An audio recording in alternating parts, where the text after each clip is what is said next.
মানুষ আমি ওয়াহাবি, আমি ইহুদির দালাল, আমি অমুক, আমি তমুক, আপনি কি বলেন এগুলা? অথচ আপনি একবারও বলেন না যে আমার কথাটা কোন ইহুদি লিখছে।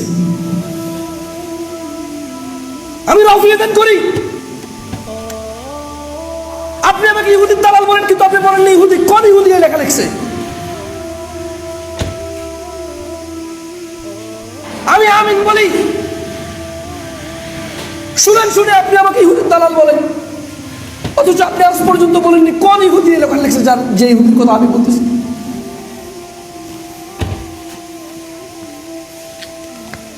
আমি তাশাহুদে বসে আঙ্গুল নাড়ি, আপনি বলেন আমি ইহুদির দালাল, আজ পর্যন্ত আপনি বলেননি কোন ইহুদির কথা মতো আমি এটা করতেছি।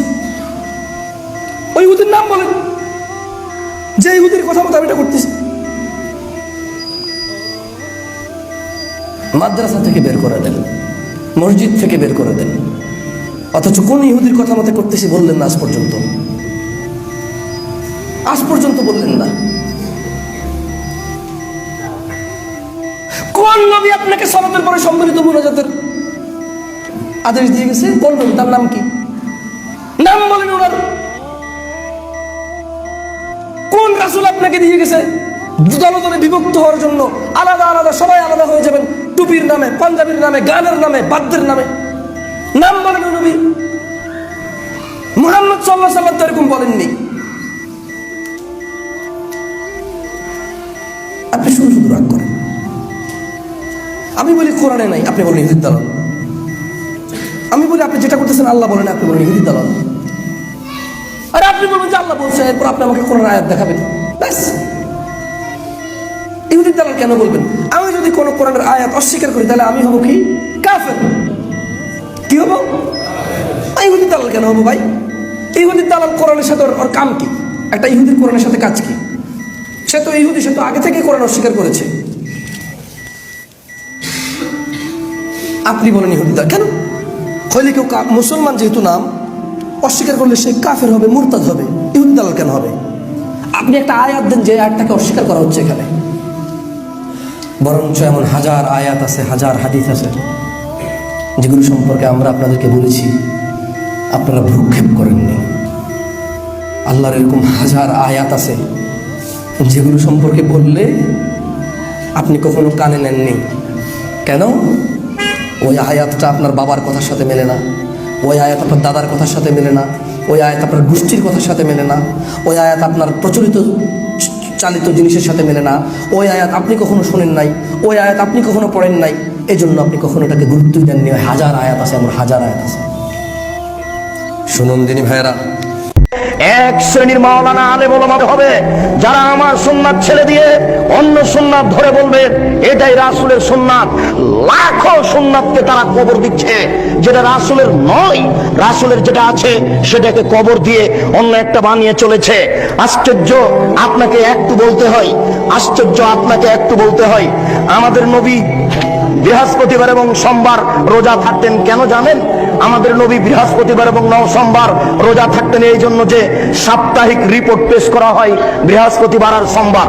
আমাদের নবী মুহাম্মদ সাল্লাল্লাহু আলাইহি ওয়াসাল্লাম চাইতেন যে যখন আমার রিপোর্টটা পেশ করা হবে তখন আল্লাহ দেখুক যে আমি রোজা আছি।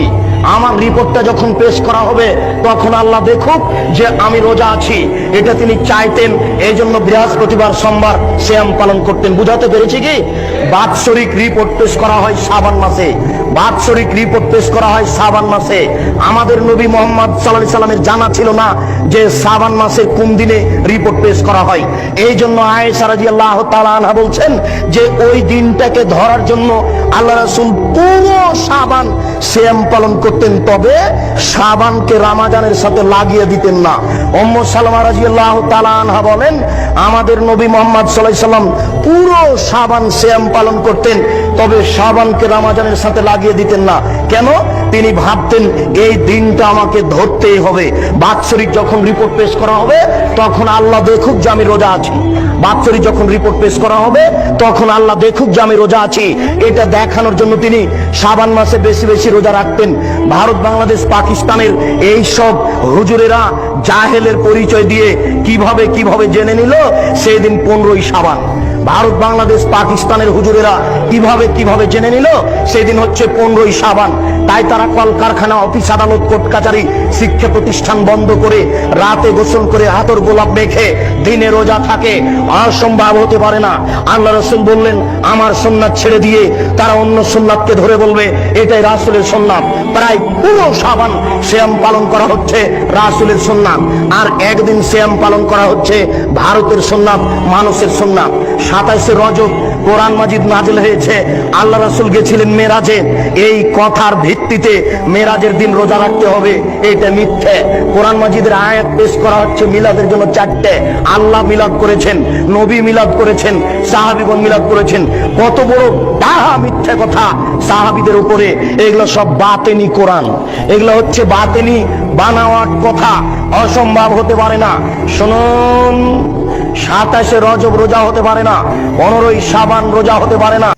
আপনার মেয়ে 14 বছরের যুবতী সুন্দরী মেয়েটা এতটা টাইট কাপড় পরে, 8-7 কাপড় পরে, এতগুলো পাউডার সুনু ফেয়ার এন্ড লাভলি লাগাইয়া এ বুড়ি বাইরে যায়, আমনে মা তাকাইয়া রইছেন, আমনে যে মাতেন না যে জি কারে দেখাইতে যাও। হ্যাঁ, তোমারে যারা দেখবে দুই রাস্তার দুই পাশে, তারা মুত্তা ফানি লয়নি জিঙ্গাও গিয়া পেশাব করে পানি লয়নি।